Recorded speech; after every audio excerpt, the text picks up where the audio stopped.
വിശുദ്ധ ലൂക്കാ എഴുതിയ സുവിശേഷം അധ്യായം 6 വാക്യങ്ങൾ 12 മുതൽ 19 വരെ അപ്പസ്തോലന്മാരെ തിരഞ്ഞെടുക്കുന്നു. ആ ദിവസങ്ങളിൽ അവൻ പ്രാർത്ഥിക്കാനായി ഒരു മലയിലേക്ക് പോയി. അവിടെ ദൈവത്തോട് പ്രാർത്ഥിച്ചുകൊണ്ട് രാത്രി മുഴുവൻ ചെലവഴിച്ചു.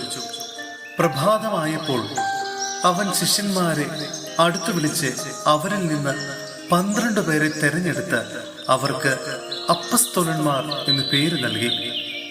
അവർ പത്രോസ് എന്ന് അവൻ പേര് നൽകിയ ശിമിയോൻ, അവന്റെ സഹോദരനായ അന്ത്രയോസ്, യാക്കോബ്, യോഹന്നാൻ, പീലിപ്പോസ്, ബർത്തലോമിയോ, മത്തായി, തോമസ്, ഹൽപ്പയുടെ പുത്രനായ യാക്കോബ്, തീവ്രവാദിയായി അറിയപ്പെട്ടിരുന്ന ശിമിയോൻ, യാക്കോബിന്റെ മകനായ യൂദാസ്, ഒറ്റുകാരനായി തീർന്ന യൂദാസ് കറിയൗത്ത എന്നിവരാണ്. രോഗികളെ സുഖപ്പെടുത്തുന്നു. അവൻ അവരോടുകൂടെ ഇറങ്ങി സമതലത്തിൽ വന്നു നിന്നു. ശിഷ്യന്മാരുടെ ഒരു വലിയ ഗണവും അവന്റെ വചനം ശ്രവിക്കുന്നതിനും രോഗശാന്തി നേടുന്നതിനുമായി യൂദയ, ജെറുസലേം എന്നിവിടങ്ങളിൽ നിന്നും ടൈർ, സീദോൻ എന്നീ തീരപ്രദേശങ്ങളിൽ നിന്നും വന്ന വലിയ ജനസമൂഹവും അവിടെ ഒരുമിച്ചുകൂടി. അശുദ്ധാത്മാക്കളാൽ പീഡിതരായവർ സുഖമാക്കപ്പെട്ടു. ജനങ്ങളെല്ലാം അവനെ ഒന്ന് സ്പർശിക്കാൻ അവസരം പാർത്തിരുന്നു. എന്തെന്നാൽ അവനിൽ നിന്ന് ശക്തി പുറപ്പെട്ട് എല്ലാവരെയും സുഖപ്പെടുത്തിയിരുന്നു.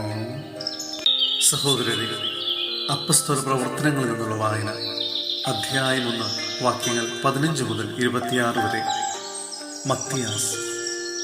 അന്നൊരു ദിവസം 120ഓളം സഹോദരർ സമ്മേളിച്ചിരിക്കെ പത്രോസ് അവരുടെ മധ്യേ എഴുന്നേറ്റ് നിന്ന് പ്രസ്താവിച്ചു: സഹോദരരെ, യേശുവിനെ പിടിക്കാൻ വന്നവർക്ക് നേതൃത്വം നൽകിയ യൂദാസിനെ കുറിച്ച് ദാവീദ് വഴി പരിശുദ്ധാത്മാവ് അരുളി ചെയ്ത വചനം പൂർത്തിയാകേണ്ടിയിരുന്നു.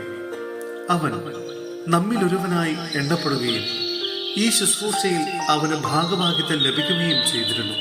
എന്നാൽ അവൻ തന്റെ ദുഷ്കർമ്മത്തിന്റെ പ്രതിഫലം കൊണ്ട് ഒരു പറമ്പ് വാങ്ങി. അവൻ തലകുത്തി വീണു. ഉദരം പിളർന്ന് അവന്റെ കുടലെല്ലാം പുറത്തു ചാടി. ജെറൂസലേം നിവാസികൾക്കെല്ലാം ഈ വിവരം അറിയാം. ആ സ്ഥലം അവരുടെ ഭാഷയിൽ രക്തത്തിന്റെ വയൽ എന്നർത്ഥമുള്ള അക്കൽധാമ എന്ന് വിളിക്കപ്പെട്ടു. അവന്റെ ഭവനം ശൂന്യമായി തീരട്ടെ, ആരും അതിൽ വസിക്കാതിരിക്കട്ടെ എന്നും അവന്റെ ശുശ്രൂഷയുടെ സ്ഥാനം മറ്റൊരുവൻ ഏറ്റെടുക്കട്ടെ എന്നും സങ്കീർത്തന പുസ്തകത്തിൽ എഴുതപ്പെട്ടിരിക്കുന്നു. അതിനാൽ കർത്താവായ യേശുവിന്റെ പുനരുത്ഥാനത്തിന് ഒരാൾ ഞങ്ങളോടൊപ്പം സാക്ഷിയായിരിക്കണം. യോഹന്നാന്റെ സ്നാനം മുതൽ നമ്മിൽ നിന്ന് ഉന്നതങ്ങളിലേക്ക് സംവഹിക്കപ്പെട്ട നാൾ വരെ യേശു നമ്മോടൊപ്പം സഞ്ചരിച്ചിരുന്ന കാലം മുഴുവനും നമ്മുടെ കൂടെ ഉണ്ടായിരുന്നവരിൽ ഒരുവനായിരിക്കണമാണ്. അവർ ബാർസബാസ് എന്ന് വിളിക്കപ്പെട്ടിരുന്ന ജോസഫ്, മത്തിയാസ് എന്നീ 2 പേരെ നിർദ്ദേശിച്ചു. ജോസഫിന് യുസ്തോസ് എന്നും പേരുണ്ടായിരുന്നു. അവർ പ്രാർത്ഥിച്ചു: കർത്താവേ, എല്ലാ മനുഷ്യരുടെയും ഹൃദയങ്ങൾ അങ്ങ് അറിയുന്നുവല്ലോ.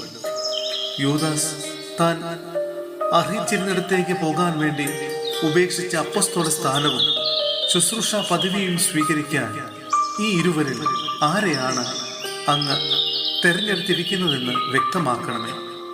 പിന്നെ അവർ കുറിയിട്ടു. മത്തിയാസിനെ കുറി വീണു. 11 അപ്പസ്തോലന്മാരോടുകൂടെ അവൻ എണ്ണപ്പെടുകയും ചെയ്തു.